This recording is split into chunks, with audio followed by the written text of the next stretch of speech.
You ever notice how Pokemon always say their own names? Yet whenever you encounter Mewtwo in the games, it always says Mew instead of Mewtwo. It happens in Red and Blue, it happens in the Gen 3 remakes Fire Red and Leaf Green, and it even happens in Pokemon X and Y. I think we all know the answer. Mewtwo is a clone of the original Pokemon Mew, and Pokemon always say their name, with Mewtwo just being the nickname the scientists gave it. But still, it's a very cool example of attention to detail. That said, it is pretty darn disrespectful to keep calling it Mewtwo to its face. Like, imagine if you had a human child named, I don't know, Amber, and then you cloned her, and then you started calling the clone Amber too. That would be pretty messed up, right? They call me Amber too, but I'm still really Amber.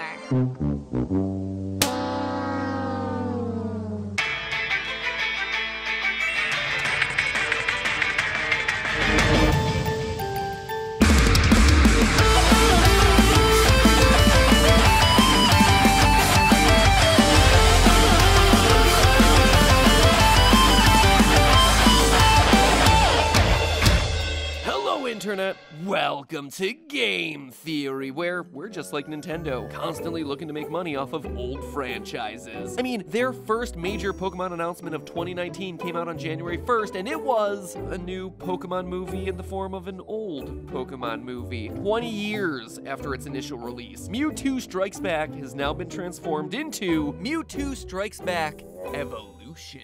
A CGI reboot with a name that's only slightly better than Mewtwo Strikes Back Revengeance and Mewtwo Strikes Back Mew 3. And I would be wagging my finger at Nintendo for the shameless retread if it wasn't for the fact that they had also just released Let's Go Pikachu and Let's Go Eevee, two games that straight up remake the campaign from the originals. Easy cash grabs abound. But of course, I had to play them. It is my job after all. It's a tough job, but someone's gotta do it. So of course, while playing through them, I was on the lookout for what new additions to the series they decided to slip in with this revisit to where it all began. Lesser emphasis on combat? Check. No random battles? Great. Girl who repeatedly pelts your face with Pokeballs?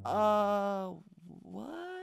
You see, in these new games, after you visit the Cerulean Cave and capture Mewtwo, you encounter a trainer by the name of Green. Her introduction to the player is, well, definitely not typical. The encounter starts with her throwing a Pokeball at the player. She quickly tries to play this off like an accident by saying, "Oh whoops, you're not a Pokemon, and it's dark in here." Fair enough, I too sometimes get startled and throw my balls at people in self-defense. But then she becomes angry when she learns that you've already captured Mewtwo. She battles you, and then after you win, she throws another Pokeball at you, and another, and another, and another. 5 times she tries to capture you in a Pokeball. All this while making the odd suggestion of, why don't you become one of my Pokemon together with Mewtwo? Think about it, okay? Listen, the first time you smack me with a Pokeball might just be an accident. By the time this girl gets to her 5th Pokeball thrown at me, I'm gonna start wondering if there might be something slightly off about her. It's the sort of weird moment that tells me that there's something else going on here. So who is this girl? Who is Green? And what is her connection with Mewtwo? Well, it's my belief, as well as the belief of online theorist Ricky Grunt on Reddit, that Green is a clone. A girl who was raised in a test tube by scientists, all as a part of the Mewtwo project. Now, that might seem like a lot to assume from just a few lines of dialogue and a little bit of weird behavior, but the evidence is definitely out there.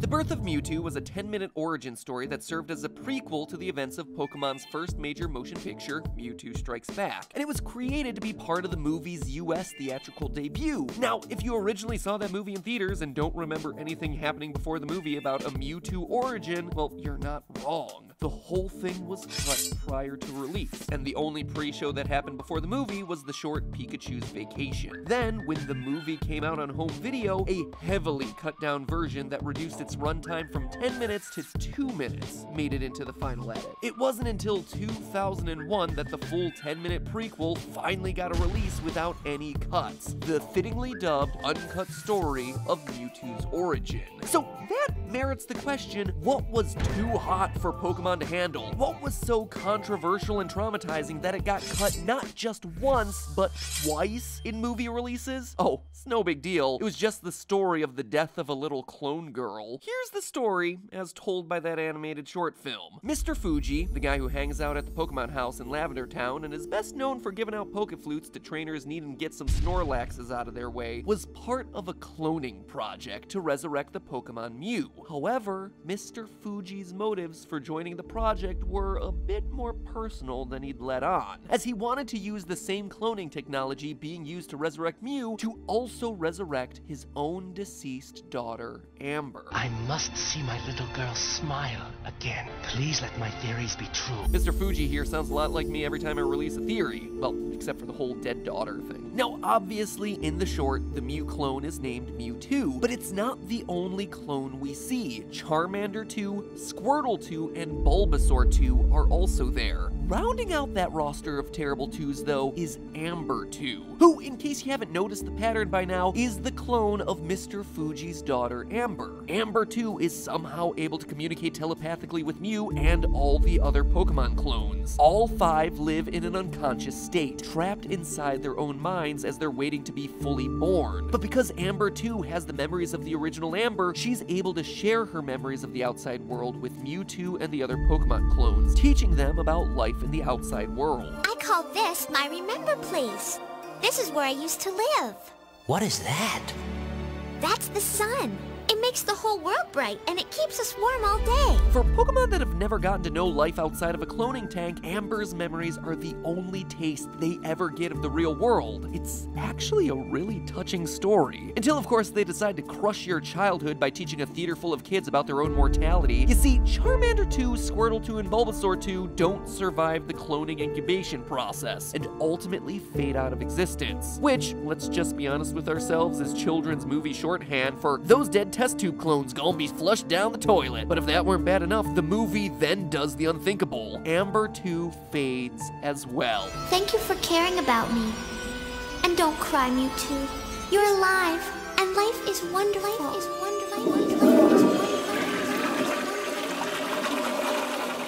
Which just leaves Mewtwo alone and in the darkness, the only survivor, sad and angry at the loss of his only 4 friends. Please, Amber, come back. Don't go, please. Watching this short story, it's really hard to think of Mewtwo as the villain ever again. So why bring this story up and sadistically torture viewers with what might have been the most heart-wrenching story in all of Pokemon canon? Well, I believe that Amber 2 from the movie is Green in these new games, Mr. Fuji's daughter, who was raised during the Mewtwo project, but unlike Amber 2 in the movie, Green actually survived.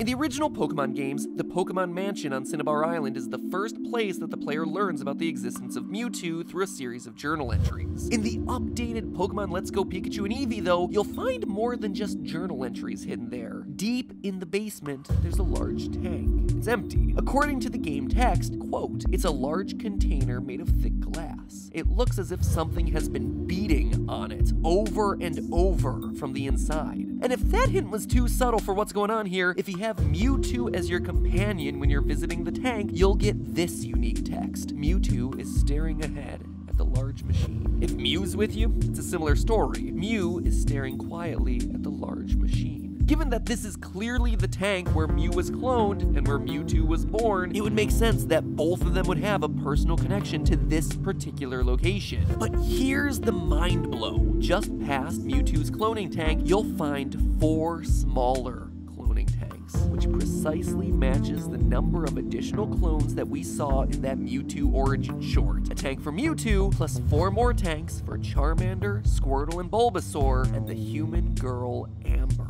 And remember, these cloning tanks weren't a part of the original game. The developers went out of their way to add these very specific details back in.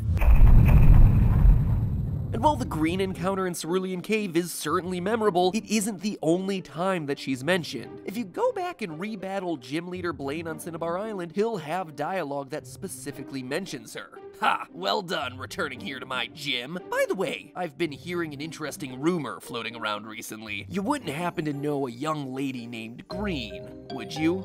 Well, it's not as though I really know the whole story anyway. And that's it. That's all he has to say. It's one of those weird half clues that storytellers give you midway through the story to tell you that something fishy is going on, that Blaine has some sort of connection to this mysterious girl, but without them wanting to spell it out for you. But what could the connection be? Well, earlier Blaine says this: "You're the one who retrieved the key to this gym from the Pokemon Mansion. Did you see anything interesting while you were in there? That place still holds the remnants of my old friend's research." When he refers to the remnants of research, he's of course talking about the cloning tanks and journal entries. As for his old friend, well, that would be Mr. Fuji. This connection is made clear not in Let's Go Pikachu and Eevee, but rather in Fire Red and Leaf Green. The fame checker description for the Cinnabar gym photo explicitly says, quote, "It's a photo of Blaine and Mr. Fuji. They're standing shoulder to shoulder with big grins." This matches up with what we know from the anime. Remember, in the Mewtwo origin story, it's Mr. Fuji who's the lead researcher trying to bring back his deceased daughter, Amber. So if Green is indeed this universe's version of Amber 2, Mr. Fuji's clone child with a connection to Mewtwo, it would make sense for Blaine, as a friend of Fuji's, to have a vague understanding of who, or more accurately what, Green actually is.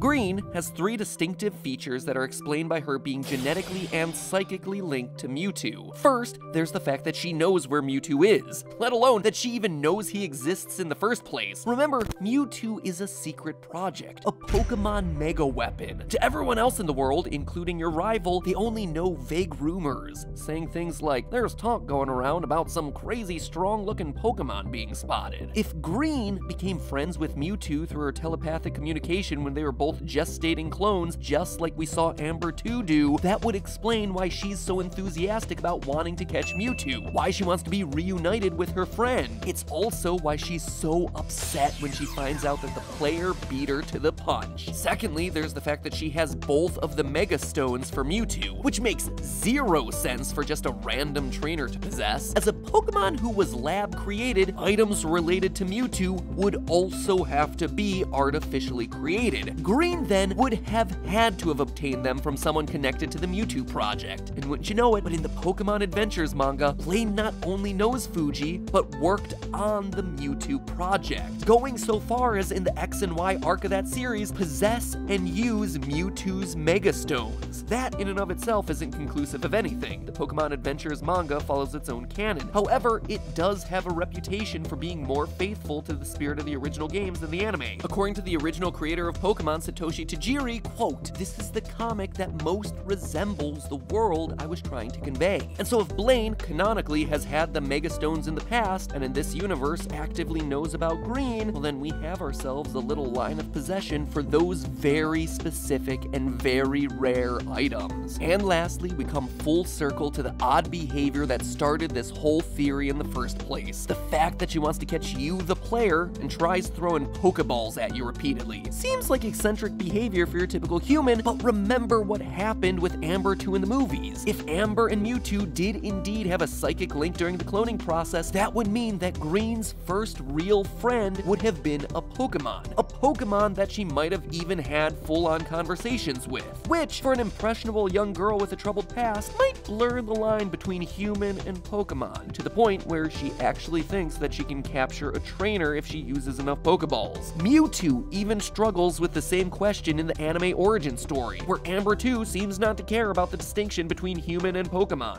Pokemon? Person? What are those? Which one am I? Maybe it makes a difference to you if you're a Pokemon or a person, but not to me. I don't know about you, but to me that sounds an awful lot like the laugh of a girl who might grow up one day to throw Pokeballs at people trying to catch them all. As for solid, conclusive proof, well, we might just have to wait until Mewtwo Strikes Back Evolution to come out this summer. I wouldn't be surprised to see him mixing some of this lore into that one. But hey, that's just a theory.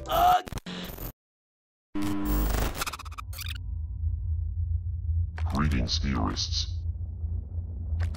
The gates beckon you.